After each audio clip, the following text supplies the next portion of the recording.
Now then, for episode 4, I travelled to Durham in the northeast of England to see Jonathan Sherwood and his Midschool collection.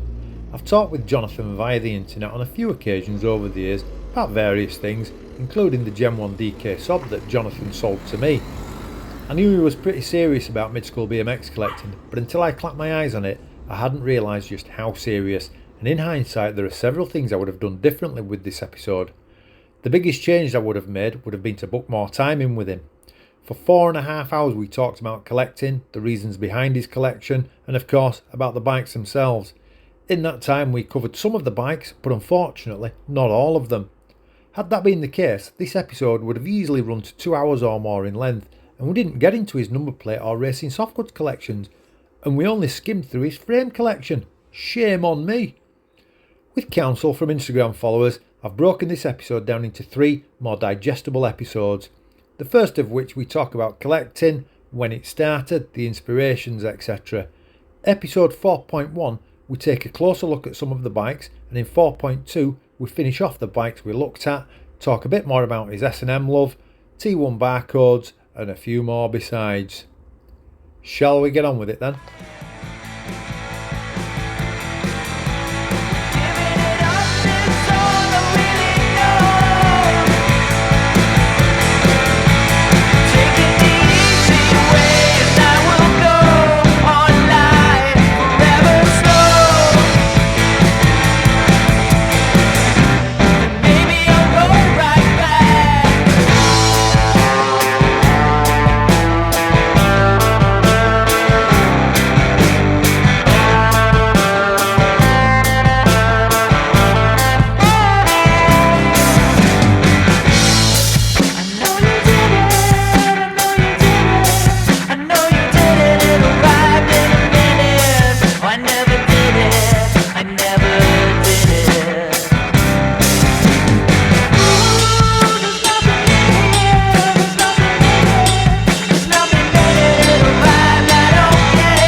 Good. So, collecting then? Yes. Where did it start for you? So, Reasons or it just a case that you hung on to bikes that you rode? well, I wish I had done that, to be honest, but I started riding I found out what BMX properly was in '92 and kind of got into it then. But I was kind of one of those guys who always had to sell his bike to fund the next one. So I never really got to keep anything from back in the day. The closest thing I got to it is this 94 Holmes, which has like the seat and the seat posts and the stem and the bars and the cranks from mine back in the day. But the frame and fork and stuff is all just obviously belonged to someone else. So yeah, I didn't actually get to hang on to much, but I guess about 12 or 13 years ago, all of this 90s stuff was still pretty affordable. And you know, I was on Facebook and spotted homes, Mark III homes, and reminded me of my old one. I was like, oh, that would be fun, you know, just to kind of build a replica. And I knew I had the seat and the bars and the cranks and stuff. So kind of built a replica of what I used to ride. And it kind of just got bitten by the bug, really. And they were super affordable back then. I mean, you could build a whole bike for like 200 or 300 quid, right? And it kind of snowballed. And in the start, I was probably building as many as 3 or 4 bikes a year, you know, really? Just like, because the stuff. And I guess the parts would have been more readily available as well. For sure. I mean, and stuff was kind of plentiful. People were quite happy to part with it. So the bulk of what I had was probably built up over the first sort of 5 years. Right. And then from there, you know, you start trying to hunt down more specific stuff, and you start looking for more specific parts, and you start fine tuning, and you know, from there I probably built like 1 or 2 a year. And to be honest, I've probably only built sort of 1 bike a year for the last couple of years. But yeah, I mean, once you get into it, it's very hard to stop, right? It really is, yeah. With my collection, it would just start off as restoring the frames I'd rode originally. Yeah. And then it's like, oh yeah, but I want one of them now. No, for sure. And like, you know, some people enjoy like the hunt of finding the bikes and the parts, and you kind of once they find it, they kind of keep it for a little while, and then move it on and hunt the next thing. I'm cursed in that I actually really get attached to them once you build them, right? Especially when you sort out like very specific bits and pieces to build it, and you've got it just how you want it. I really struggle to let go of them. I mean, I think since I started this, I've probably only sold 4 bikes. Yeah. And the rest you kind of just, I've just held on to, really. And every once in a while you find a part you've been wanting for a while and you refine them slightly. But yeah, it's I'm not one to kind of buy and sell and trade. Like, I don't do it to kind of make money off it, you know. Like, it's just a passion thing. And saying that, I have nothing against people who flip bikes. I mean, I don't do that, but you know, you often see on Facebook pages people giving others a hard time for flipping bikes. Like, you know what, if I sell something, where it goes to, what the person does with it, it's their business. And if they bought it to sell it, as long as I got what I wanted for it, I guess I'm fine with it. But yeah, I don't sell a whole lot. And to be honest, the last few years, I've not even bought much in the open market. You know, once you kind of get into it, there's a really good community of people, and most of the building I do now is kind of amongst a group of sort of 5 or 6 of us who just kind of speak to each other and have ears to the ground. Totally, yeah. So, you know, I actually, what's the word? I left a lot of the Midschool pages on Facebook a couple of years ago, just because it got too noisy and there were too many professors, you know, telling you what was right and what was wrong and what it should cost. And I was like, do you know what? Like, there's quite. I mean, I've never kept my collection a secret, but I've also never really advertised it. You know? Rightly or wrongly, I buy him to keep him. So purely for nostalgia. Yeah. And it's crazy how the nostalgia goes, you know, like,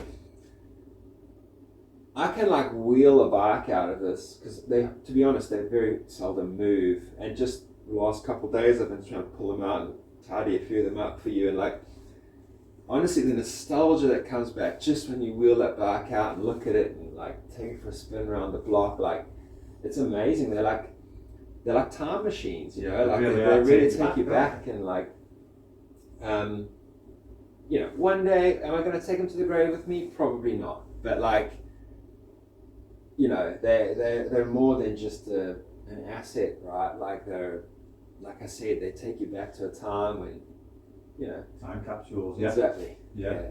I guess I was big lucky. I got into it, I guess, just before it really became a thing, you know. And like I said, like S&M is a brand that, you know, I always rode. It was one of those brands, you know, ride trails, race and street on the same bike. Yeah. Like S&M was a brand that was really close to me, and the vast majority, I've got, roughly speaking, all the 1-inch S&Ms,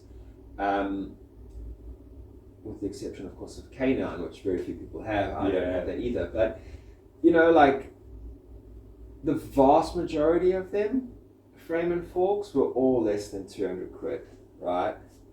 And some of them by a long shot. I remember buying dirt bikes for 75 quid, like really nice ones, original paint and stickers or original chrome, for less than 100 quid at the start. I mean, now it's a very different story. And look, a lot of people look at the collection and go, wow, that's a lot of money. The reality is, like, you build 2 or 3 a year. At the start, they were costing me less than 250 a build. Over 10 years, you end up with a lot of bikes, right? So it's a time thing. It's patience, you know. Yeah.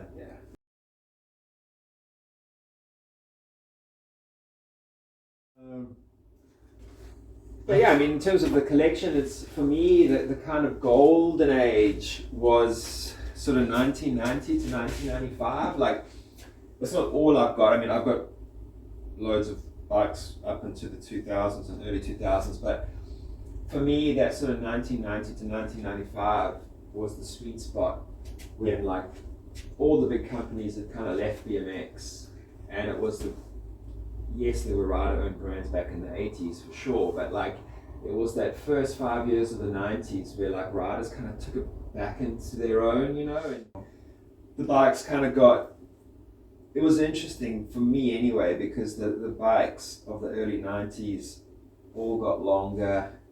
They all kind of, it was for me the first proper evolution of BMX where, like, riders were owning the companies and riders were designing the geometry and the frames, and yes, the way they were constructed was pretty agricultural, but, like, there were no longer these, like, ridiculous 18-inch top tubes and stuff like that, and, you know, a 15-inch rear triangle. Totally. So, like, the bikes just started to ride a whole lot better. Not that they ride great, but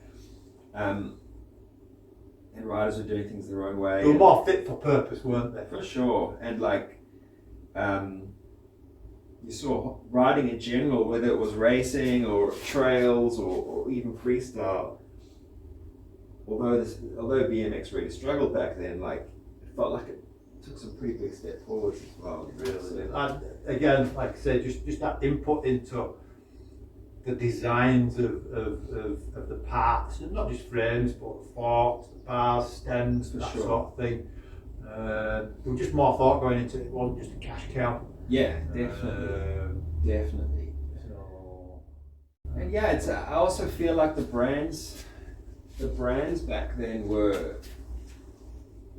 kind of more unique, you know. Like, each brand was its own brand, and obviously a reflection of the individuals who kind of founded them and ran them. But, like, you know, S&M and Standard, I always felt like S&M was a little bit more upbeat and fun than Standard, which I felt was quite like a serious brand. But that in itself led to two very different companies for different people, right? And, like, Standard always had, like, the sort of military stencil kind of thing going, and the Standard Army, and then S&M was a little bit more sort of California surfer punk thing. Goofing, like, off. It was cool that brands were different, right? And Yeah, then you had, like, Hoffman and Oklahoma, and, like, everyone doing their own thing.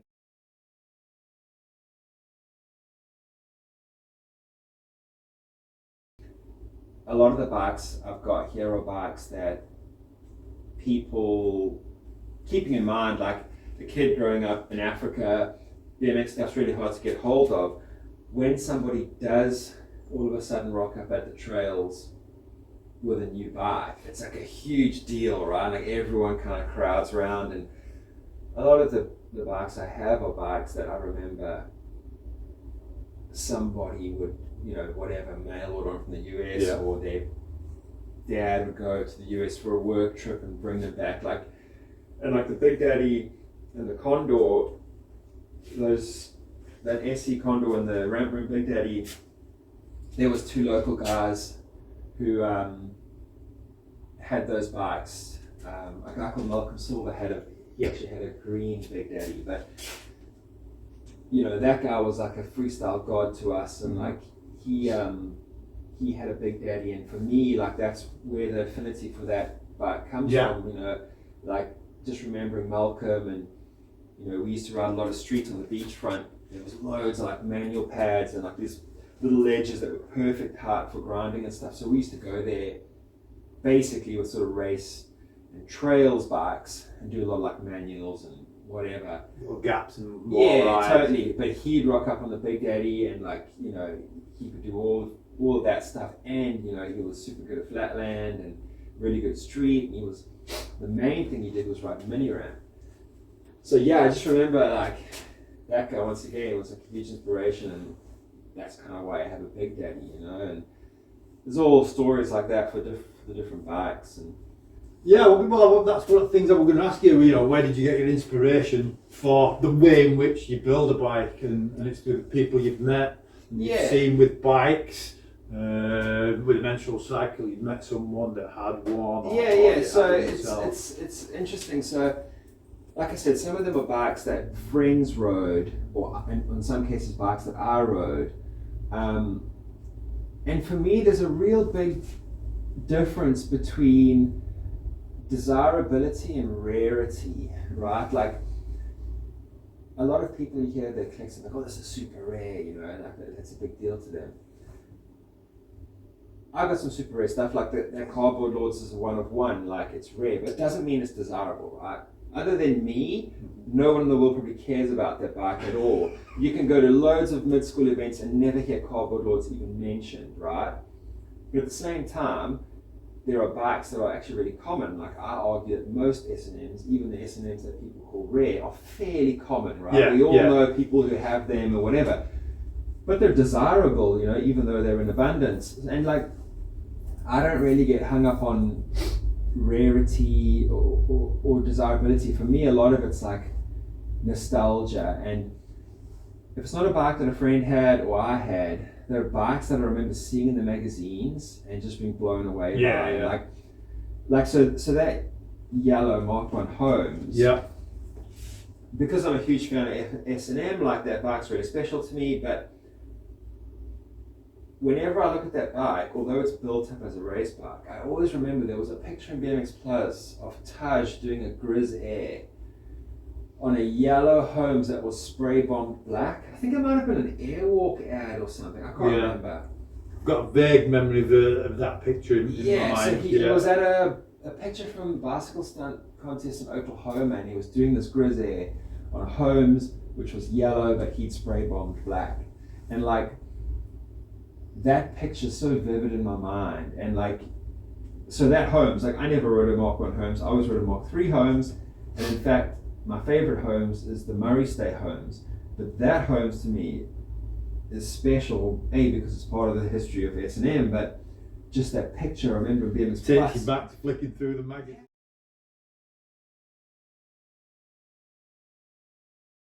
For me, it's really important that, broadly speaking, they're era correct, right? Like, and I get it, you know, like Tech 77 levers, you know, you get people like me who are quite fussy about is it Japan stamped or isn't it Japan stamped, but like, I'm not going to berate someone because they put a Taiwanese Tech 77 lever on their bike. Like, I'm not that, but you know, like, it kills me when I see a really nice frame and fork built with like modern parts and stuff, and like that's just, I don't know, like I'm just not about that. And I try and really hard to keep it all sort of era correct, give and take a few years. Right? Like, it's not like is everything from the exact same year as the frame and fork. Like back in the 90s, a certain part, like, you know, your standard Bash Fox, they were around for what, 5-6 years? Totally, exactly. So like, as long as it's of the era, I'm pretty comfortable with it. But the thing I'm really fussy about is like, and you know, I know there's a lot of people out there think that bikes should be ridden, and seeing a lot of bikes like this sitting on a shelf gives certain people anxiety, right? And they're like, oh, if you're not being ridden, it's a waste. You know, I get it. But like, although I don't ride all these bikes, for me it's really important that they're properly built and could be ridden. The thing I don't get about people saying, you should ride that is, why would you ride one of these when today's bikes are so superior in the way in which they ride, especially for, us older guys? That's what this is for over here, right? This is the bike I ride. Like, generally speaking, and I love these bikes, I wouldn't have them if I didn't, these bikes ride pretty bad. Yeah.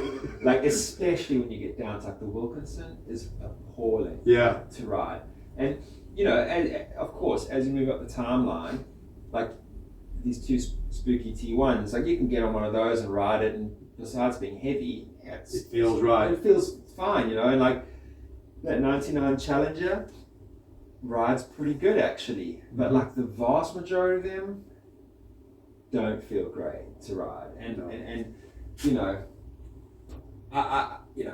there's a lot of people out there who are like, hey, ride it, or you shouldn't have it. But I don't want to ride it to the pub. No, and honestly, also like, I think people forget how back then you would bend your handlebars all the time. That's right. You would rake out your forks all the time. Yeah. You would bend your cranks all the time. Axles. Like, they're not. People forget, like, these bikes are a product of the time they were made. Mm-hmm. If you rode these bikes today, like we ride bikes today, like just broadly speaking as BMX riders, they wouldn't last at all. No, at all. I mean, one of the things about certainly approaching sort of time of the millennium, the bikes were getting so heavy. If you had to bail from a crash, and if you were lucky, you'd be able to get away from the bike. But either way, that bike needed to transmit that energy into the ground. Yeah. That was a lot of energy. No, I know. And the bike took it, and we're just shaking the welds apart, and the head tubes off, and the tubing, And the thing, bikes generally take more of a beating when they bounce around than if you crash on it, right? That's right. If you crash on it, you're sharing the energy, aren't you? But I mean, so this Mark 1 progression, this used to be Mr. Pants' bike. All right, yeah. And there's like a pretty well-known picture of Mr. Pants at South Sea. I think he tried to do a front flip. It used to be red, so the picture of it at the South Sea comp, it was red. He ejected this bike, and it bounced. This video footage of it's in one of the old videos. But yeah, this bike bounced all the way across the South Sea skate park. I bought it from him quite a while ago, and when I bought it from him, it was a pretty sad state. It had been powder coated white over about 2 or 3 other colors. Drop cuts had been cut to 14. It definitely had a long, interesting life. Yeah. So yeah, obviously I changed it to black and got the dropouts repaired, and now there's a life of luxury, I guess.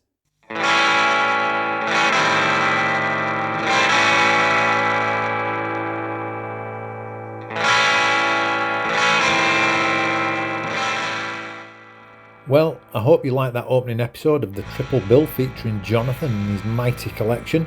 The second instalment will be up on this channel in just a few days for you to enjoy, so stay tuned. And remember, you can find Jonathan on the BMX Museum as Midschool John and at @SamerLin on Instagram.